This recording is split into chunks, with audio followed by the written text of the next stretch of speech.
Something happened in my knee. Oh, I can't sit like that. Okay. Okay, Mariano, how do I share this with you? Copy link? Because this is not on my phone, so I don't even have my phone. Let's just see the link.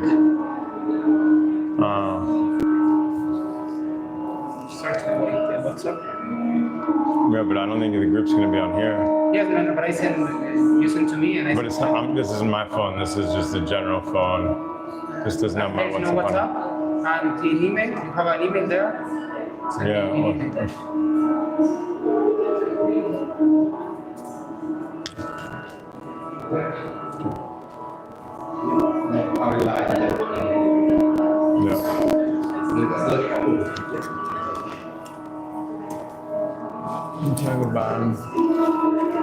Kun ta thot ja. Jang dan tumo kyom bam baha. Kyom da bila stage mun kyom phone ja. Kyom phone just ro kyom mo. Kyom yan sa se kyom ba nam mo. No, to Punjab. Yeah, vi bro anja kyom mo. Lại bị một quấy rồi kìa. Yeah, vi bro ke ai sa se van kyom da.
We'll start in just a moment. Gathering people over here, gathering people. Oh, 6 people online. Wow, there's 6 people online. Incredible. All right. Oh, you can bring it over this way. Yeah. Hello. You can hear online, the microphone is working. We're going to start in just a moment. Someone just make a sign, microphone's working. It works. Okay, beautiful. Yeah, super. We have several people here who are live with us. Some people online. First time we're doing this. This is cool.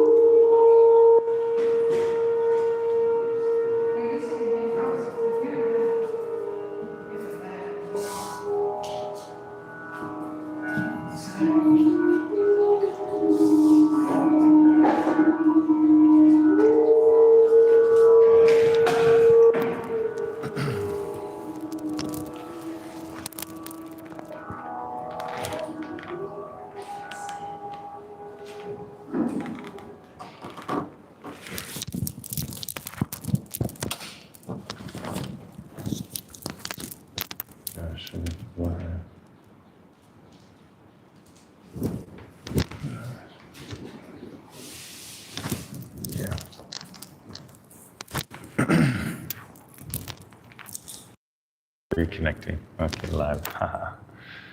Oh, jeez. Okay.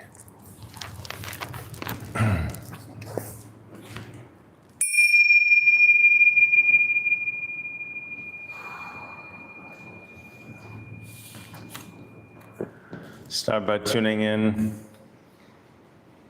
Find your center. Knowing that there's nothing to find.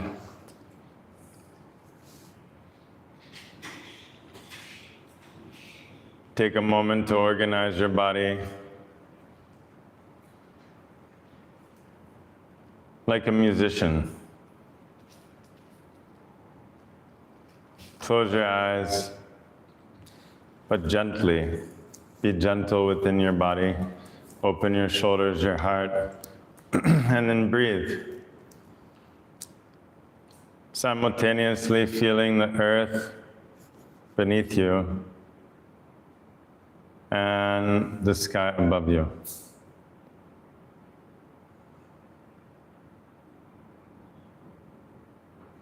Be quiet for no reason, with no big reason, no big understanding. Just be simple. Be present.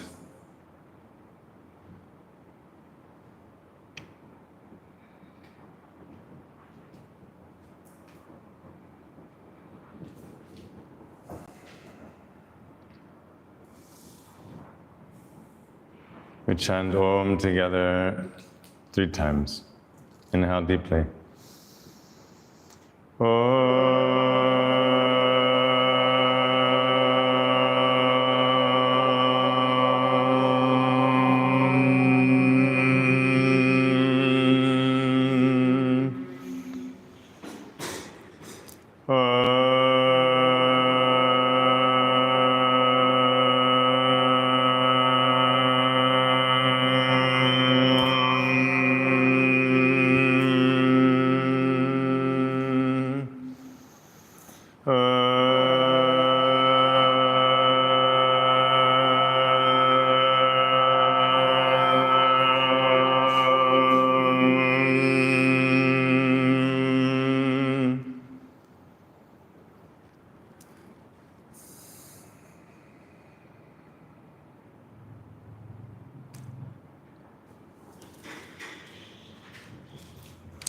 Find that place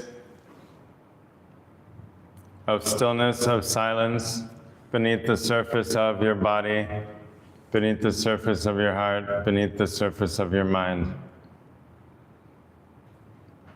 And simply connect at that point. That is home, to be at home.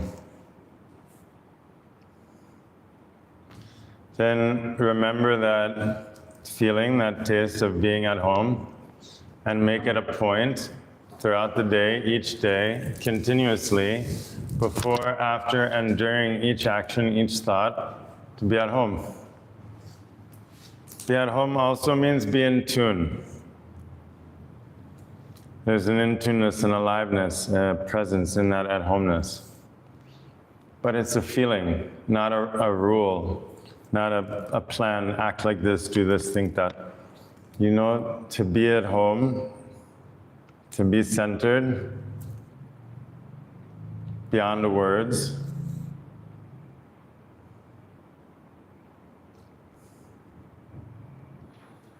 And so, for sure, whatever is real is always real. And whatever is false will not become real. And so, when it comes to going back to the real world or back to the old life or integrating or whatever this is, it's like when we wake up from a dream. The dream doesn't become real. The dream, there's no bridge between the dream and the waking life. In the same way, many things we believe about the world or about ourselves are simply just false. And so, immediately, when we recognize something as false, we have to drop it. Otherwise, it becomes life will torture us until we're forced to drop it. And so this is part of the yoga, is this re-examining, continue to examine and re-examine that which is true and that which is false, and then to immediately discharge whatever is false. Because this will keep us in an impossible trap.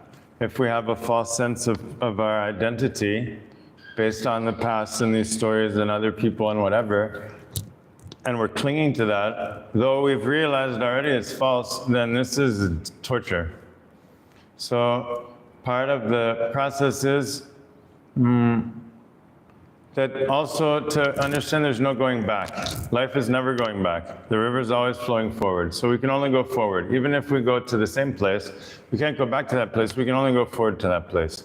And so in that sense, the radical presence and freedom that's needed has to essentially die each moment and be born completely new each moment.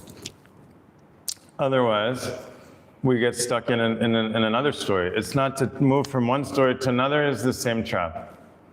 And so there's no bridge. There's no fixing the false self until it becomes real. Immediately drop it.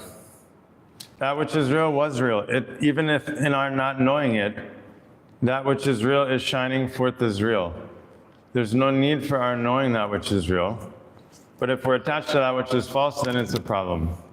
And so we have to examine very carefully our worldview and especially our view of ourselves, and that which we understand to be false, right, at a deep level, must immediately discard it.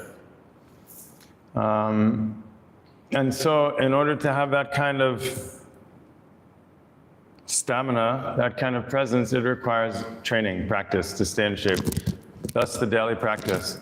I'm in the process of making a spreadsheet to break it down even more clearly. I don't know, I think maybe it's not clear what I'm trying to say about a fixed program, like just repeating that again and again, initially for a period of a couple months. It's not so different than forming the foundations of some sport or musical instrument or something like this, some language, where it's really not mechanical because you're very present and sensitive with what's arising at the level of sensation, but it's fixed. It's not variable. And this is what allows to see the progress and to move the energy in those same patterns for sufficient amount of time for the change, the shift. And so I'm trying to I have created a simple spreadsheet that can be modified and customized, but that really breaks down what I'm trying to say by a fixed formula. And to repeat that program, essentially 100 times, 100 days. If you do twice a day, then you get bonus 200 times. If you do morning and evening, then you get double. You get a bonus 200.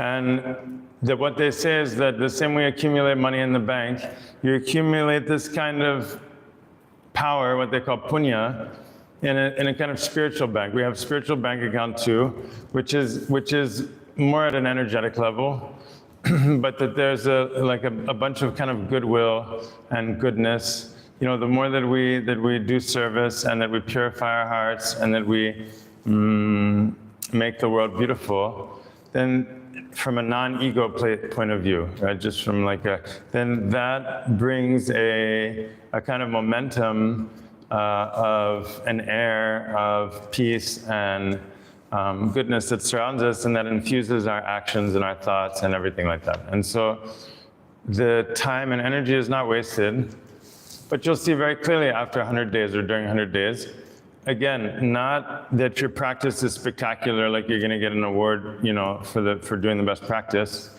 or that you can, sit for hours in complete stillness.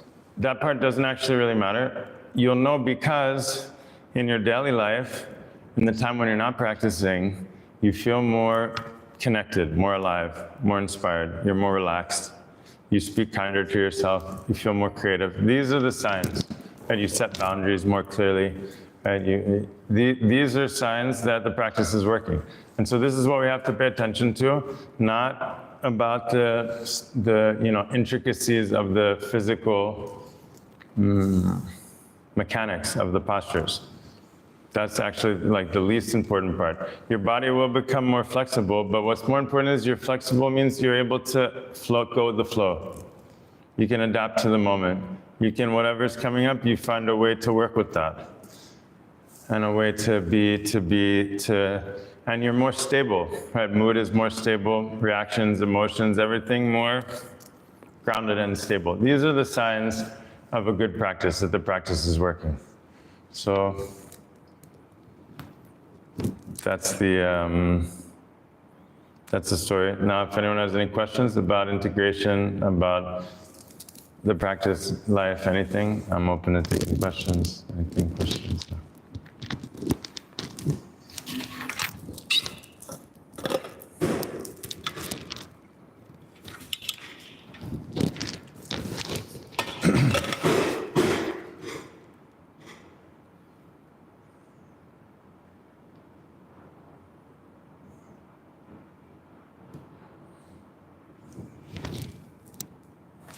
Someone online, I see some people here, some questions. This is why we have people writing on a piece of paper. No one can ask a question. Still, decade, 12 years.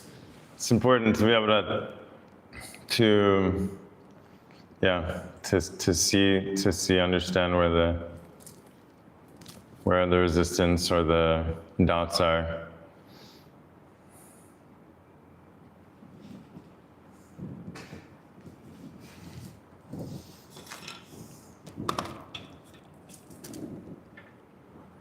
Do you have any tips for like meditation in loud places?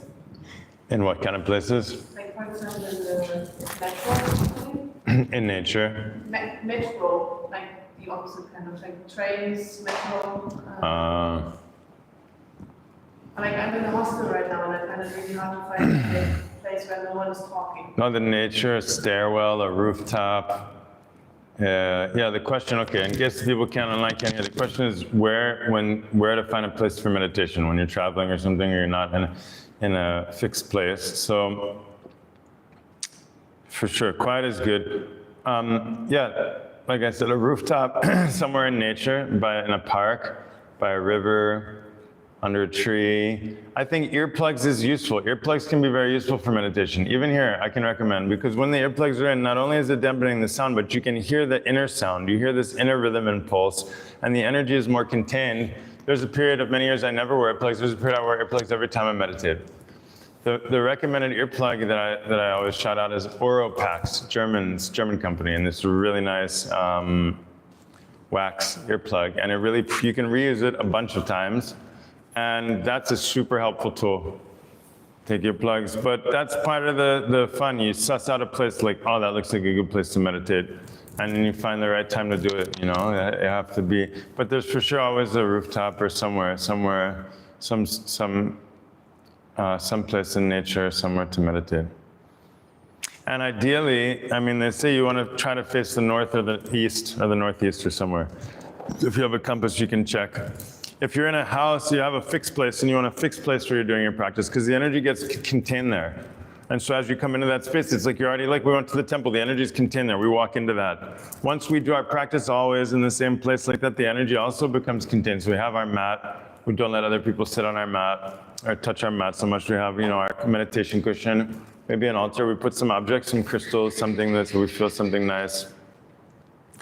And then that's a sacred space.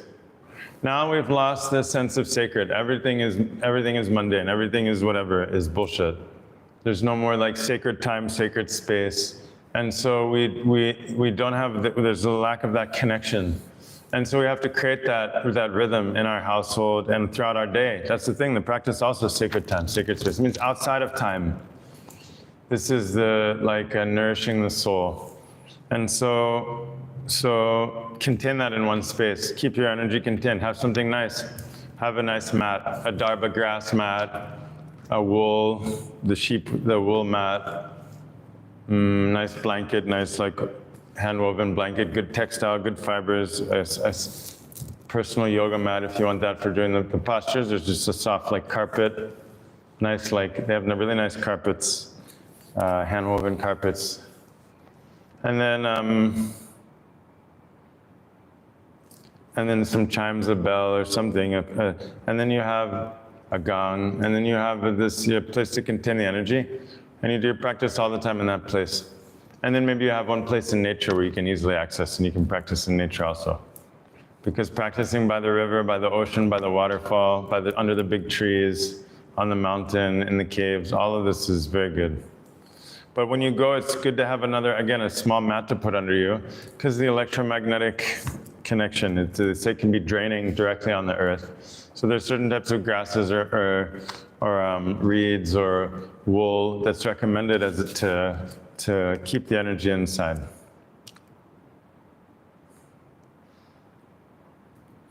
Most important part of the practice really is the regularity.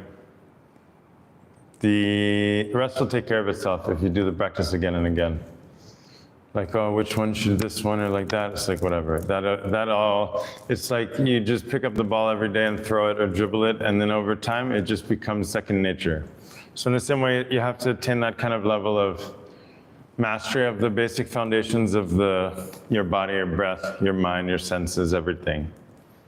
It seems like a reasonable thing to say. And so if you can see the value in it, then it's definitely worth pursuing. Like in case it works out.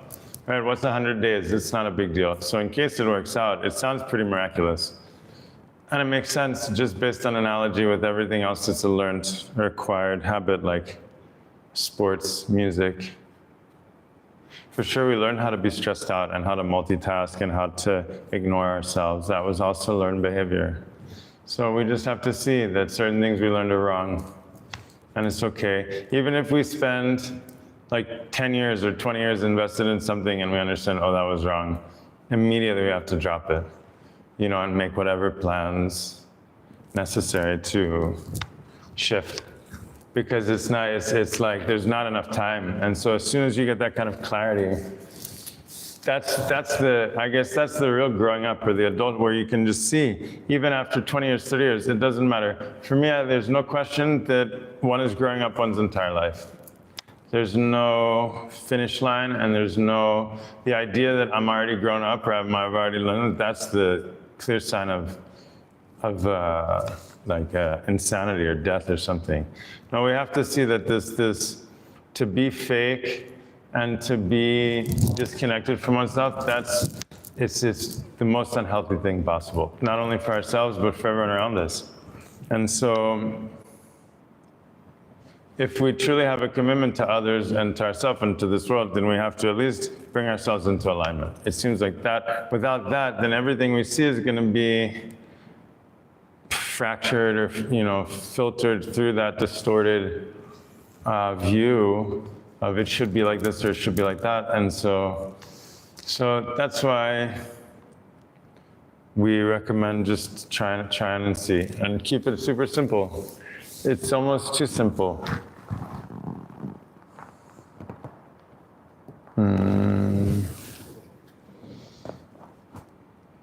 Yeah, questions?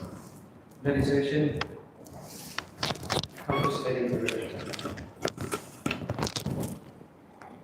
Where do you set the place?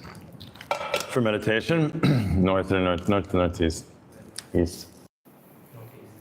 I mean, you can follow those things or ignore them. Around all the time, then it's good. Then at least you have some orientation. You're looking for, there's some things that happen. The whole universe is directional, and so we're, like we don't see or understand this, but with gravity and electromagnetic field, like there's a whole bunch that we're not seeing, and that we don't see in terms of the movement, the whole flow of life. And so the ancient people knew about that, and so that was a part of their whole life, the way they organized their society and the way and everything and within themselves. And so certain basic things like that can be useful, especially for the process of meditation, because also sleep, like they'd say sleep with your head facing a certain direction because like electromagnetic field. And so now we're kind of always out of rhythm with life. We're just so far out of rhythm that almost nothing makes a difference. I think that's the thing. In the modern time, it's just so, like with all these different radio waves, what's happening at cellular level and the chemicals and everything, and the way that the cities and we just destroyed all the natural currents and flow of the life force on the planet, disrupting, and that's part of it too, not a problem, you know what I mean? The melting of the global and everything, everything shifting. And so it seems to not make such a big difference, but it's worth as much as possible following those things. Any benefit, any little bonus we get is worth it, because it's kind of a tough path at first. Or at least it seems very difficult. And it may even seem like we're not going anywhere for a long time, like, it's just getting more negative. But that's because it's whatever's inside has got to come out. Right? If all this stuff is just stuffed in there, blah, and it's like, it's going to come, you're going to experience it again before you're free from it. That's why I say the key is play the long game. It's not like I'm going to do this and then just get it right. It's just you have to like bake in the oven for a certain amount of time until the stuff just falls away. And so for that, it's you see over time. It's like growing a plant. You don't see it immediately, the seed. It's so many things are happening, but you can't see it before it starts to really sprout up even. And even when it's sprouting, so much is going on beneath the surface.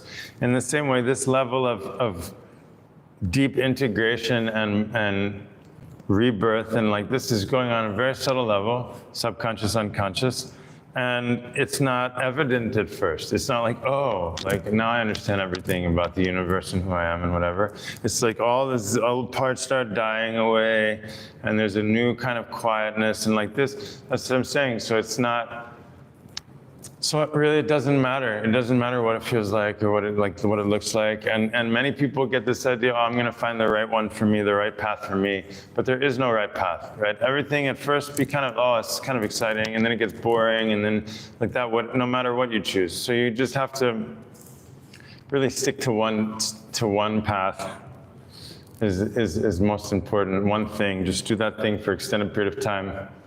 And then it will take you, it will lead to something else if it's needed. But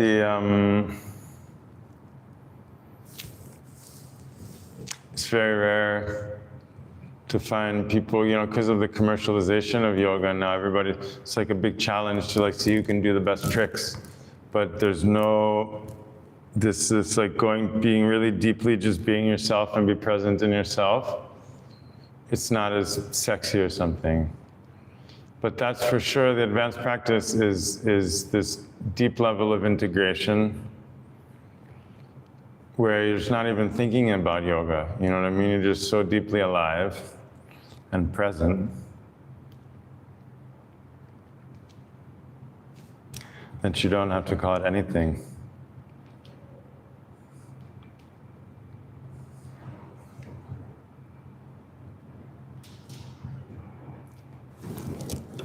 More questions? Oh, here, wait. Sarah, are there any books or reading material you'd recommend to accompany this integration school?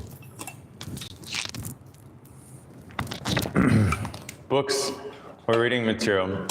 Yeah, I give a shout out to a book by Michael Singer, The Untethered Soul, Mickey Singer. He was a brilliant. I knew some people with him, and he was a professor, and then he was with Muktananda, and then he's been teaching for over 30, 40 years at the temple of the place in Florida. I got to visit him once. The book is incredible. The way that he presents it is very easy to digest and understand. And it's really brilliant. Very few Western teachers I'd ever recommend. And I think it's important continuously to read from the sages and enlightened masters, because the integration period's forever, it lasts forever. Each moment we're integrating, because each moment's a life-changing moment. For sure, I have no doubt about that. Each moment, the whole life is changed completely. And in the same way that there's no bridge between one dream and the next, there's no bridge between one moment and the next. So actually, there is no integration. Everything is fully born each moment. And so at first, we have this idea like, oh, we have to let go of this and open to that. But eventually, the doors are open, and it's just what needs to come comes, what needs to go, go. There's no effort. That process is automatic. We're so deeply in the flow that it's like, yeah, the integration and digestion is going on continuously, and that's part of the journey, part of the process. But also anything by Pema Chodron, anything by Pema. She had a very beautiful way of voicing everything. Start where you are. Or when things fall apart, beautiful about transmuting transcending using the emotional energy as power. Right? We have to become centered with ourselves and tapped in our power before doing anything, whatever we're trying to do and get out of. We have to first come deeply at home and start to become rooted and connected, aware at that level. And from that place, then go deal with the problems, quote unquote. which really more and more should be like maintaining that presence throughout the day. And as that becomes the focus, then the overwhelmingly, beautiful things will take up more of your time, and the other stuff will fall away by itself. It's not that we need to ignore anything, but as if we have understood the lessons, right, then our energy is much better used nourishing the flowers that are growing in the garden now than picking through the trash from yesterday. Right? It's just the food you ate, even if it was a terrible meal, like it's gone. And the sooner you forget it, the more you're able to enjoy the meal that is now. And it's not that we're, denying the meal that we had previously, but really, life is happening now. And so everything is keeping us from that by comparing in the past. And so this is also part of the practice, is so that we can digest the past, and whether it's beautiful, the fertilizer into the energy to nourish the present. And so everything plays its part. If we truly want to honor the past or someone from the past, it will be by living fully and radically in the present, not by all the time reminiscing and locking ourselves to some previous version or story or something. And so the past must become the fuel for the present.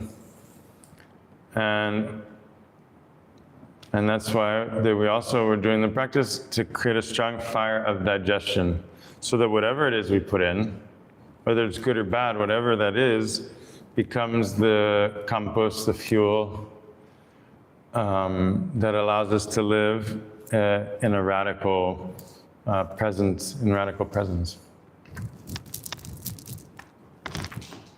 Books. Yeah. And the other book, a journal, most important book. Always keep that by your side. And you can read it. You can just stare at the blank page, or you can put some stuff on the page. Words or pictures or something, anything. That's the other book. And nature, read nature. Go into nature. Spend some time. Best thing is you have one of those camping hammocks. It's so small, you can scrunch it in a little bag. Then you go and you can string it up between two trees anywhere in nature. And you can just swing and breathe and listen and observe. And then that will help with integration, the nature, breathing. Untethered Soul, anything by Pema Chödrön. Journal. Yes. Any questions on the floor? Any questions online?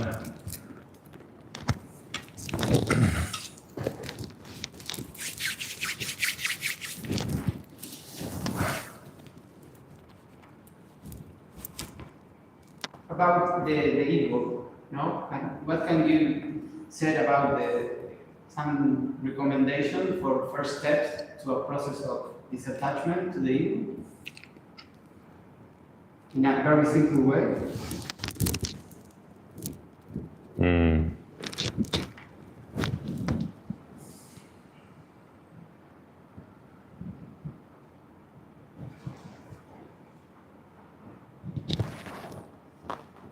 Yeah. So ego is, we're so hard on ourselves that we have all these ideas of not good enough, and I have to do this, or I'm like that, or something like this. This is all ego. The one that we're judging is ego, and the one that is judging is ego. Now, we all have this separateness, and so there's a kind of individuality. As a result, there's these kind of idiosyncrasies, that we have differences in our behavior and our habits. And this is also part of it. And the idea that we're going to take that, whatever that is, and then turn it into something better, or fix that, or make that the self or the perfect one, this is also ego. The self, what we're talking about, is beyond the ego, beyond any distinction, is already that which is in that perfect state is always perfect. And that which is the ego is always the ego. And there's no bridge between the two. There's no amount of changing or fixing or whatever, editing, the idea of the story of who we think we are, that's going to make that into the self, into what we want. And so that's why the ego is seeing the ego and trying to change the ego into the self. And so that's a trap. That's a lot of the spiritual materialism in this trap. Like, oh, paint it up, the ego, make it talk nice and everything. And then each ego has its nature based on its birth and everything.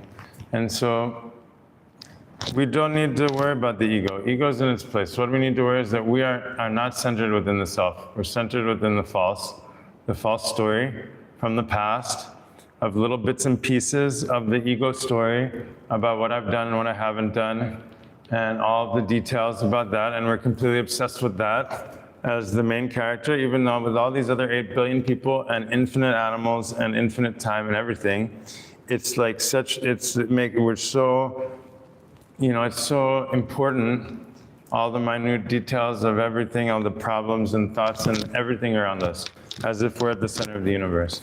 And so there's no resolution of that tension. Right? That as long as that remains, as we remain with the illusion, the false idea that this is somehow important more than anything else existing anywhere. And so thus all this ego, the story, the fantasy is constructed, and so we don't need to do anything about the ego. What we need is to come back to that core, that essence, what we call the self, which is already in a perfect state, like the light. Light is always in that perfect state. At the core, this is just light, vibration, light, energy. So at that light level, where there's no gender, there's no age, there's no time, that light which will pass through me, that's illuminating all the objects of the world, animate and inanimate, and beyond and in outer space, then the self is like at that nature. And so when we can shift our attention from the objects and the little self, the story, back to that self, the true self, which is beyond time and size and age and all these things, beyond duality, then the ego plays its part. Everything's in its place. It's more this. We're so tight. That's why we need to laugh and we need to cry. The more we can laugh and be silly and playful, this allows the life force to flow more freely. All these stories and all this culture and all this rules about how we should be and what we should do and what we should think and what we should want and everything, this keeps it from flowing. And then the ego becomes a big strategy, a big knot, a big bundle of knots. So we must be, as much as possible, very wild and raw and free.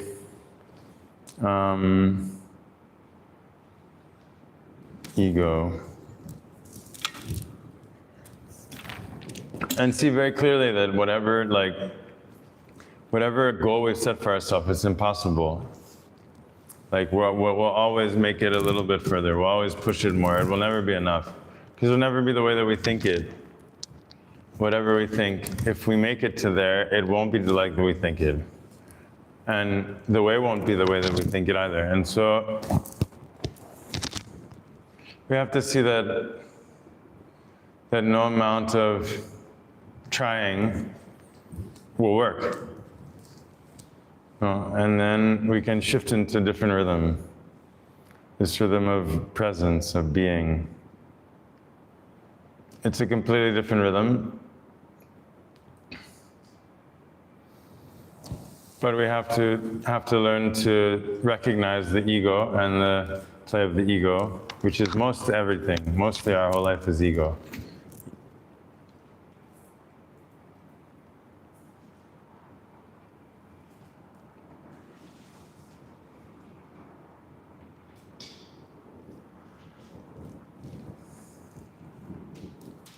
Any follow-up about the ego?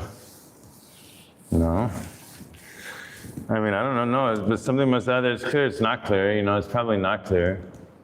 We have to just keep going until it's like, okay, because the thing is if it's not true, then it doesn't matter. Right? But if it is true, then it does matter. And so we have to determine very clearly, because what I'm saying is slightly radical in terms of like the goal of life or thinking or happiness or how to, so it's like, you know, unless it seems completely preposterous, right, then fuck it, right? But really what we're saying is like, if we compare this to playing a sport and you're not that good and then you train and someone shows you how to do it properly and then you do that again and again and then all of a sudden you get really good, you know, until it becomes like effortless.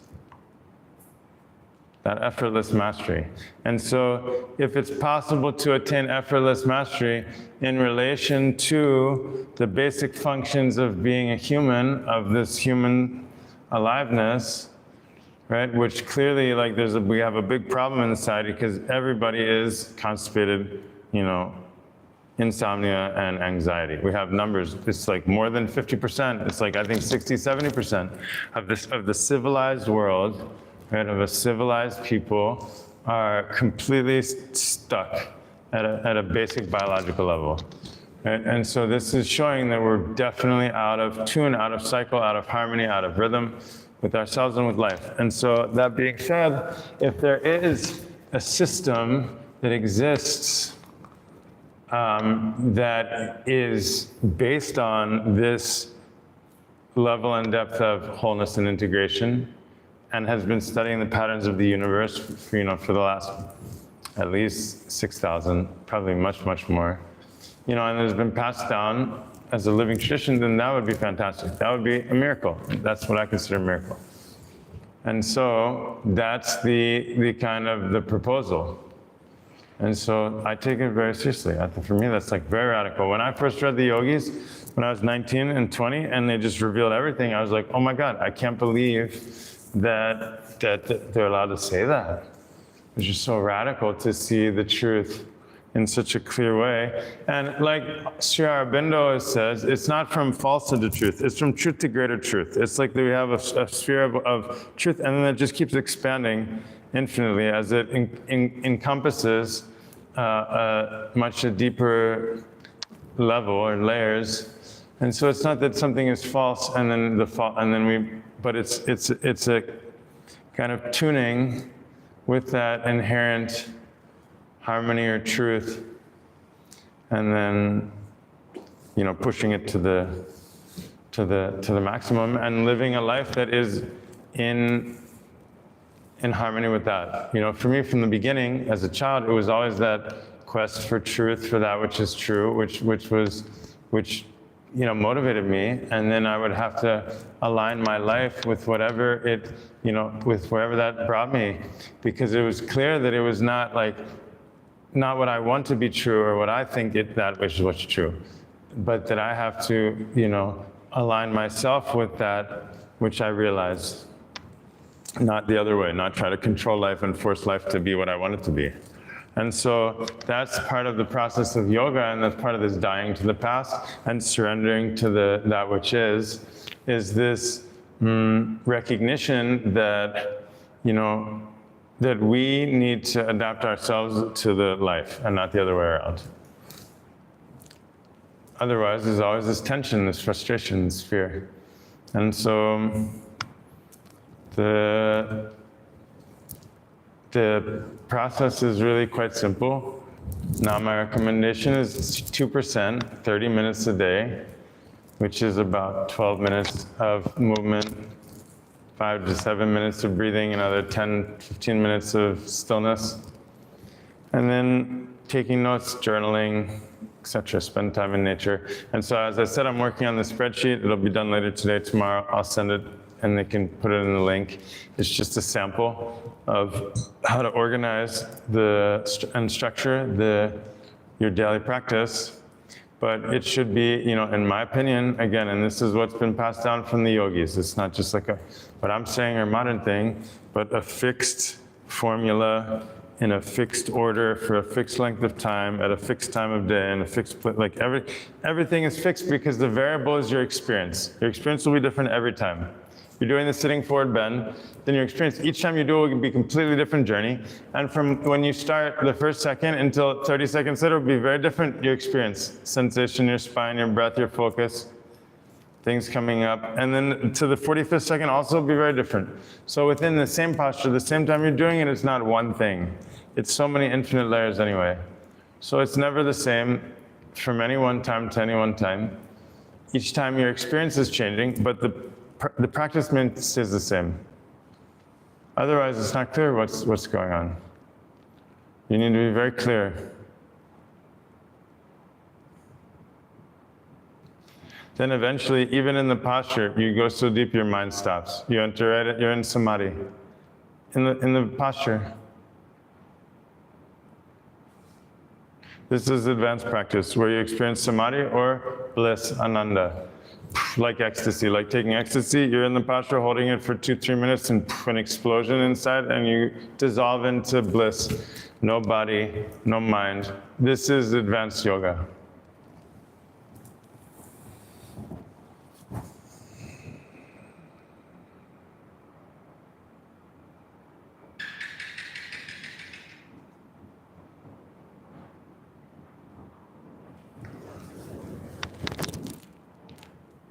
Hello from Vietnam, from Jay.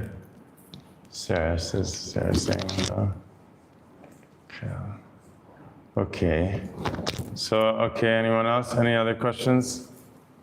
Meal times fasting. Yeah. So probably biggest thing and that makes a difference in the life other than the daily practice and sunlight nature is the food we eat. This is the biggest determining factor of our mood, our emotions, our thoughts, our rhythm. Everything is food. Everything is the food. And food is not just what we eat, but definitely what we drink and we eat is food. But that which we see, our environment, the people, everything we're taking in is a kind of food. So food is, the rule is that we're eating too much, we're talking too much, and we're thinking too much. And so either some form of intermittent eating where you just have a window of whatever, anything between 4 and 10 hours, 12 hours a day, where you just eat, you eat whatever you eat in that fixed time, and then the other, 10, 12, 14, 16 hours, you're clean, and it doesn't need to be like, I'm gonna do this my whole life. Again, do a 40-day challenge, you know what I mean, and see how you operate in that way. It takes a little while to adjust. But definitely this way of eating where we're just eating things all the time, all different things out of season and just blah, and it's just been stored and it's not healthy. The body only goes into a real kind of healing thing after it's been like, 14, 20 hours, 24 hours without food. And so you need to activate that cleansing mode at a cellular level. So intermittent eating or fasting as they call it is super duper. Experiment with it, try it and see. Either you're a morning midday eater or you're a midday evening eater. Best is you gotta see it. Depends on your body type. But even people who are like, oh my God, I need to eat all the time. Experiment with your eating rhythm. It'll change everything. We don't realize, but we eat mostly out of boredom and attachment and desire, not hunger. Rare that we experience hunger. It's more like ego, control. So it becomes a big control trip. And so to change that, and then it's like you see all this ego coming up. So it's not just purifying like your biological body, but the ego habits and patterns and way that we relate to food, whether it's intermittent fasting or periods of fasting. Doing 3 days, 5 days on either coconut, watermelon, or apple is super smooth. Definitely recommended for almost everyone. Water fasting is a whole nother story, but you pick one, whether it's coconut water, drink as much as you want. Or watermelons, eat as much watermelon as you want, or apple, eat as much apple as you want. For 3 days, 3 to 5 days. Go 3 days, but be prepared to go 5, because you'll be surprised. Usually you're feeling so energized and so high. I had a little dip on day 2, but by day 3, day 4, day 5, bam, you can ride that way very easily. Make sure to drink lots of water and take a laxative, natural laxative, or do colonics, get massage, all that kind of stuff. But we need to experiment. We need to challenge the way that we're eating and relating to food. Best to prepare your food with your own hands. This has a good vibration. Other people with all their anger and their whatever things that they're putting into the food served like that is affecting us You know, so if best, we can't grow our own food, very difficult these times, but we can at least use our hands to prepare the food, and eating more and more simple food, just steamed things, less oil. You know, experiment, like if you're a meat eater, experiment, it's 21 meals a week, so just reduce to 7 meals, 5 meals with meat. You know, find ways and experiment and do it for a month and see how you feel. This is always the key. You have to, you know, if you feel good, if life is good, you're sleeping good, you wake up feeling good, you're energized, you're stoked, you feel passionate and creative, you're happy, then don't fuck with it. Don't mess with your life if it's all good. But if something is off, if you have trouble with your digestion, you know, and you feel energetically unbalanced and your mind won't stop, then for sure you got to check the basic stuff. It's like a car. You gotta check what you're putting into that, and you gotta chew it more, and you gotta eat less, and you gotta, you know, do it yourself. All those kinds of things will be good. They are essential. Really, it's essential. The food, you know, less solid meals, and take just, you know, some juice meals. Make superfood. Have a superfood smoothie that you can bang out, and it is delicious every time. Come on, you have frozen banana, and then some like raw cacao, some maca, some spirulina, a bunch of other superfoods, toss that in a blender with some dates and whatever. It's gonna be delicious every time. It's like a dessert, but it's like a, you know, vegan protein powder, whatever. You put in there, bam, and you have 1 or 2 glasses of that, you're good to go. And it digests quickly and easily, you're getting a lot, you know, high nutrients, high minerals and vitamins, low nutrient density, like this, low whatever, low calories. Or making fresh, you know, pressed fruit juices, but that's real light. Smoothies are good. Dal, you know, simple things, dal, beans, lentil soup, seaweeds. You want to eat super high food, high energy food. Food's got to become like medicine. And there's so many delicious natural stuff you can make is for snacks and whatever. Frozen grapes are great. So many delicious snacks that you can have, you can make, whatever. But you should definitely commit to a solid plan. You know, and whatever it is you're doing, just challenge that. Like, take everything out and then just slowly, like, try different things and see how you feel. We're eating just based on desire and taste. Oh, let's go for Italian. Oh, I feel like this, or I feel like that. We should be more like a medicine. It doesn't have to be gross. It can be like, you know, beautiful and soul food. Like soul food, whole foods, natural foods, alive foods. That's good every now and then. We can do just living food diet, you know, no cooked food for a week. You got to see, you need strong digestion for that. But definitely experimenting with the foods, the same way you experiment with sitting, with breathing, with moving, is essential. I mean, you need a solid plan. And otherwise, it just gets swept away.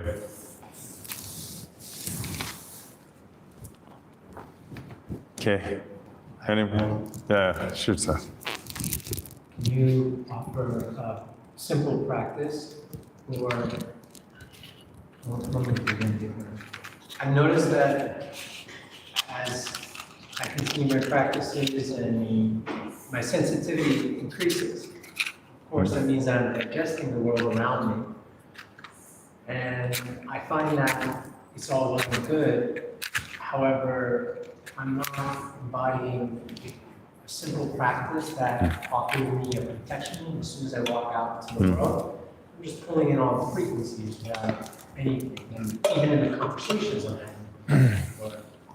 And my digestion, even though my food intake has been greatly improved in the way that I connect with food as well, I've noticed that there are other things in the world that I'm having some challenges with digesting. It's just a simple practice that Well, I mean, yeah, so yeah, I mean, the other things being like human beings and human bullshit, I mean, that's the most difficult thing to digest anyway. It can often happen that one needs to be kind of separate from the world for several months or even years, you know, in order to detox from that, because we're so wrapped up, like, you know, family bullshit, and then at school we're treated, you know, and it was, you know, and so we have so many ways that we've been controlled or manipulated consciously and unconsciously by those around us or by the systems in place. And so it's not uncommon to, in this process of being, learning to, it's like a tamed animal remembering how to be wild again.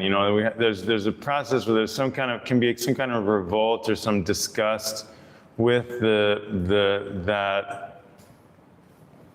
way of life or culture or something like that. I definitely went through that for a time when I was becoming silent.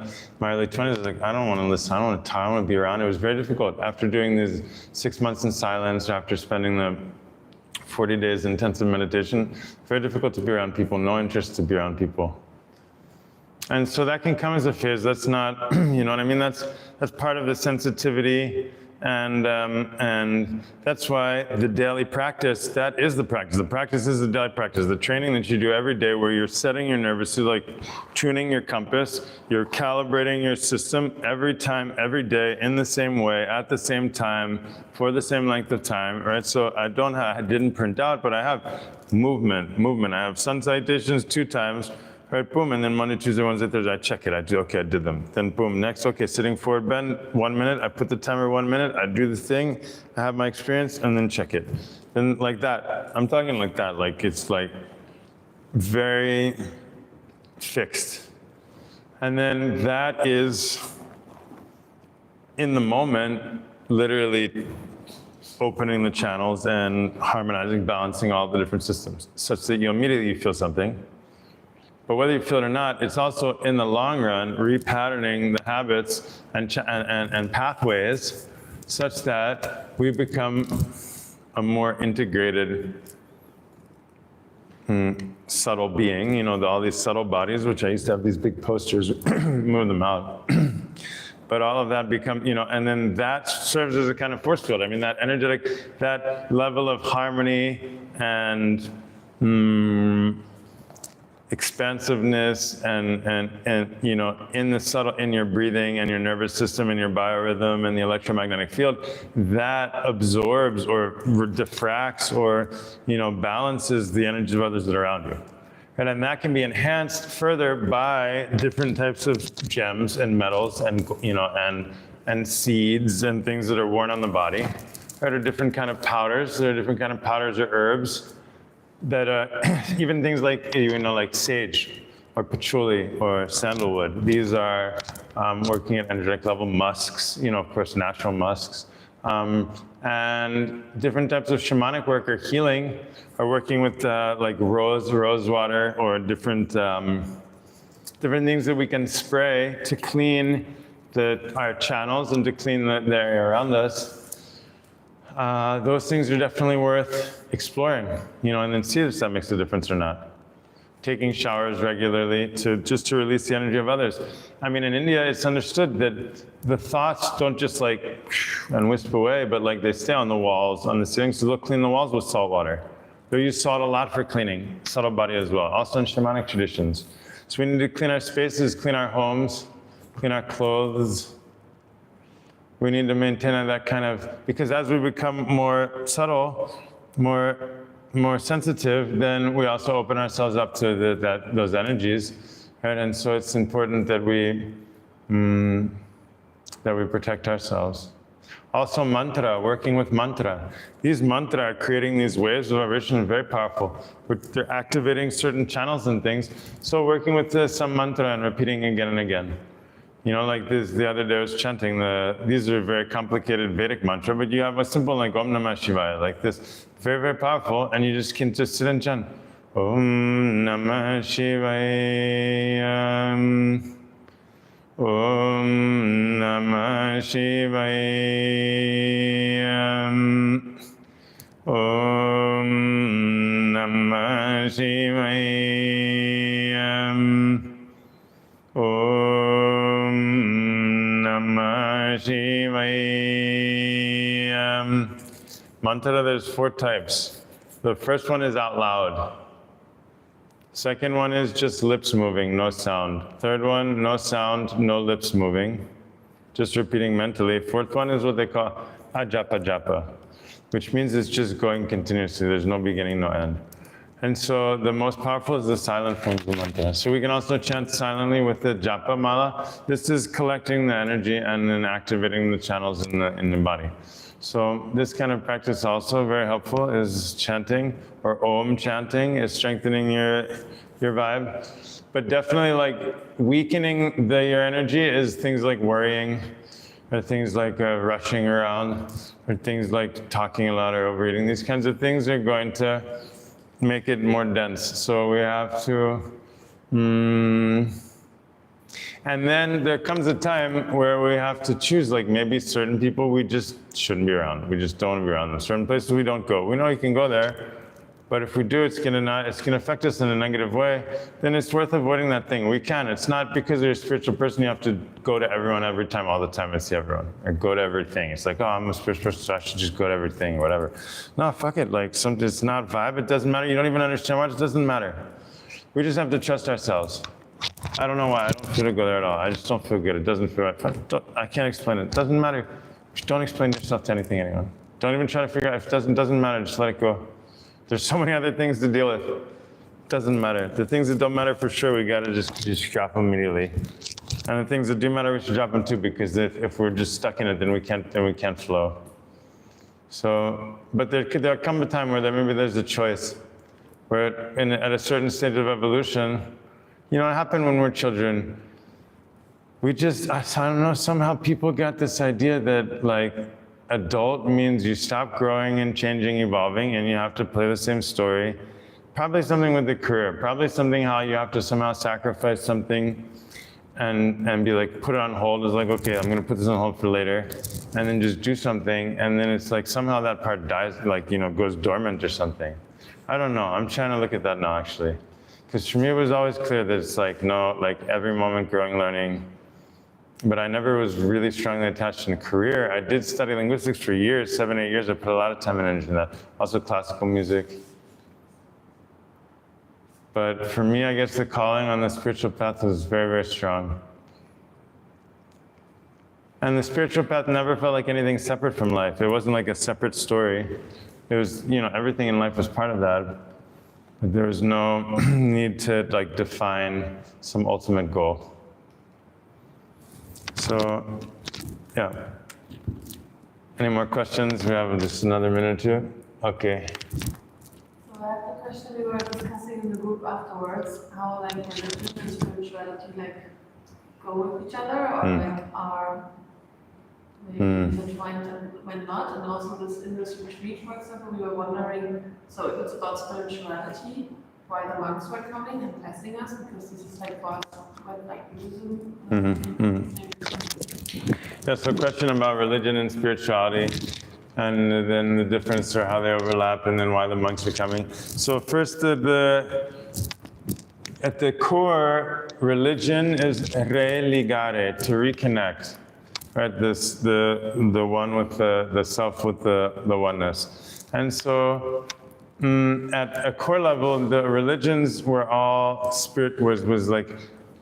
was a mystical path of personal connection. Like the Buddha didn't make Buddhism. The Buddha was Hindu. The same like Jesus didn't make Christianity. Jesus was Jewish.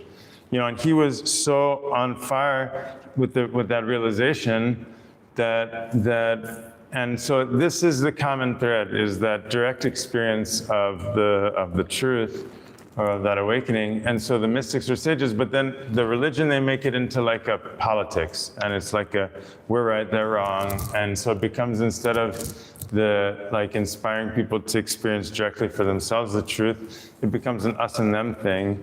But at the core, all the religions had this mystical side, but in general it's been repressed or whatever in different ways, and now it's all politics and money and everything.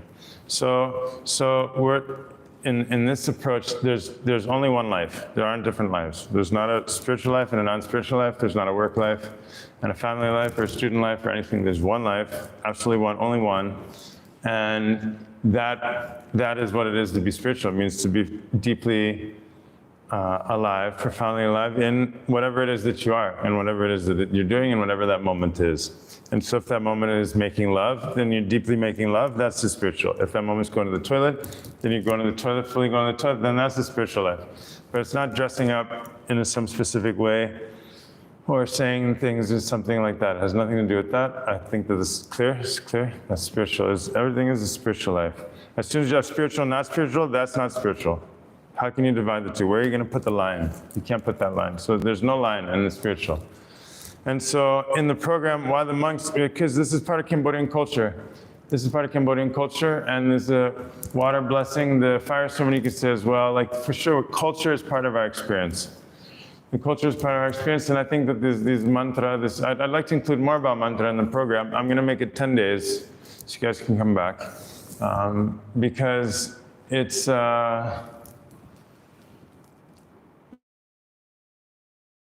clean our minds and hearts, but it's not part of much of the Western culture. Some, they still have the Gregorian chanting, and some of these, the way the monks chant in some of the traditions, Catholic traditions, and like these old traditions, very beautiful. There's something to that, you know, there's an alchemy to that that's working at a soul level, at a subtle level, with these ancient languages and the vibration. But we're wanting to include more and more culture in the program. And so I think that, while it's true that religion nowadays, this and that, there's some religions that are more spiritually oriented in the sense that they're more like a practical tools for awakening, and are not like, hey, this is how creation happened and we know and we're right and we're chosen and you don't know and you're wrong. Like, Buddhism was never like that. It was more like a psychology or a map of the mind that was, you know, and then there's different, you have Theravada and, you know, and then the Mahayana and then the Vajrayana in Tibet, and they're all very different, and the teachers within each one are very different. So actually, the truth is there's no ism, there's no Buddhism. There's no, oh, that's Buddhism. No. Yep. The Mahayana Buddhism in China, by this teacher, completely different than you saw like a Zen Buddhism in Korea or in Vietnam. And that between two specific teachers of the same thing, that's the thing, it's alive. So that which is alive, we can call spirituality. That which is dead is in the mind, is a religion, is the past, is something. So there's no Christianity also. Oh my gosh, between the different forms of Catholicism or between different forms of this and that. So we group it all together in this cluster called some ism. But really, the focus of spirituality is this moment. The focus of the religion is the afterlife or the past or something. So we're interested in what can bring us to be more present in this moment. Many people come and they're like, oh, I always wanted to learn about Buddhism. And I said, no, we're not here to teach anything about Buddhism. You don't need to learn Buddhism, you need to learn to be the Buddha. You need to awaken that state of Buddhahood. You don't need to learn about Christianity, but learn how to be the Christ. No, awaken that Christ state within yourself. That's the path. It's not learning more information and more rules about what we should do and what we shouldn't do, and then we make ourselves feel bad because we're not doing it. No, that's religion. It's like, no, you should be like this. You're a sinner. You're born in sin. You're wrong. You should be like this. And we think, oh, I should be like this. And then we have an ideal. Right? That ideal is what's killing us. This ideal of how we should be or who we should be, that is not spirituality or religion. I mean, now it's the modern religion. It's say you should be like this. But it's the same as advertising. They force an impossible ideal and then make you feel bad until you distract yourself. So this is also religion, but spirituality is completely different. Each moment you're blossoming into yourself from that place of love. And so that's what I'm trying to highlight as best I can. I see here there's Sarah Khan, Sabrina. Oh, thank you for organizing the live stream. It's helping me get back into real life. Oh. Okay, real life. Yeah, in quotes. Real life was in quotes. That's what we have to see. The real life is always real, and the false life is false. So if we're living in a past identity or trying to be someone who we're not, then that's the false life. No matter how long we've been doing it, or what it feels like, or anything. And so as much as we can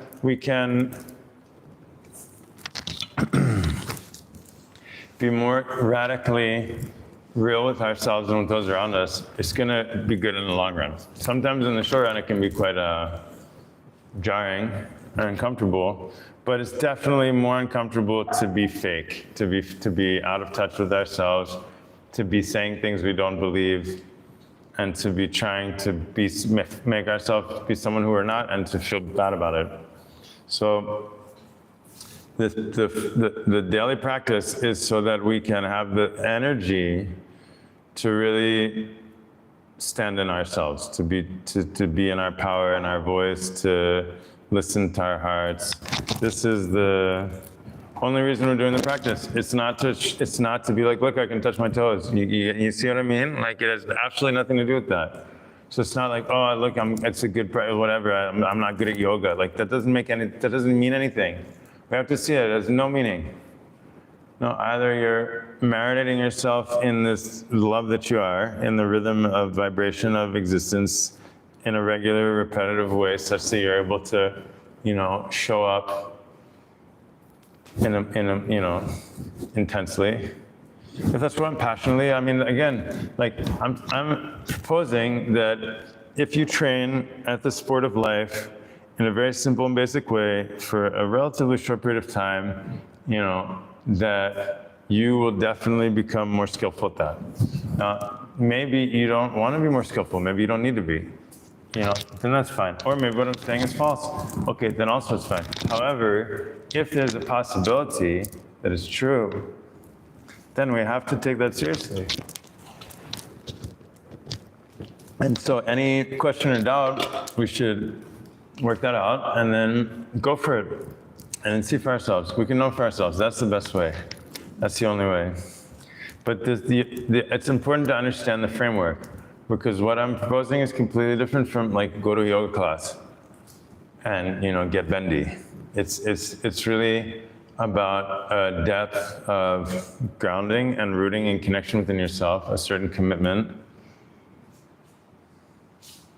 And I can guarantee that you'll be successful if you apply yourself in a regular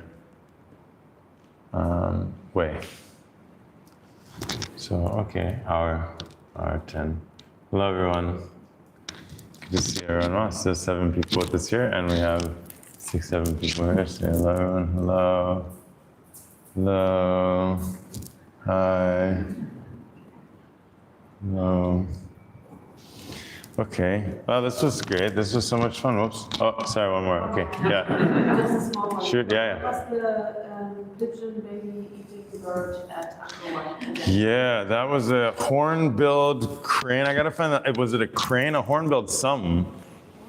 Hornbilled crane. Maybe we have to see. We'll have to look that up and we can get exact. King Kong. In Khmer, the word is King Kong. Almost like King Kong. It's like definitely one of like the kings of the birds over there. And apparently they're saying like every week it goes to this one temple and then the others and the others. And that's also to show it's like, we're like, wow, that's so beautiful. And then you find out what it's there to do and you're like, oh, okay. Yeah, it's so beautiful. That's right, exactly. So life being life is beautiful. Yeah, that's a beautiful lesson. Yeah, I'll find out the exact name of the bird. And I'm gonna send over in the group thing the spreadsheet that I was talking about. Right? It should be really clear when you see that. If it's not, then someone ask a question. So, thanks everyone. Let's chant Om. Shanti, Shanti, Shanti. Come back to center. Keep remembering. Keep coming back to center. I mean, at worst, you're just super centered. But at best, we just have to make it a habit. It's like hold yourself. Your whole self. Inhale deeply.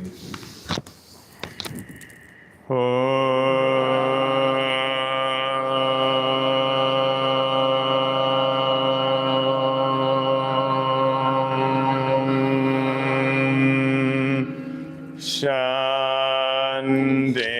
Shanti, Shanti.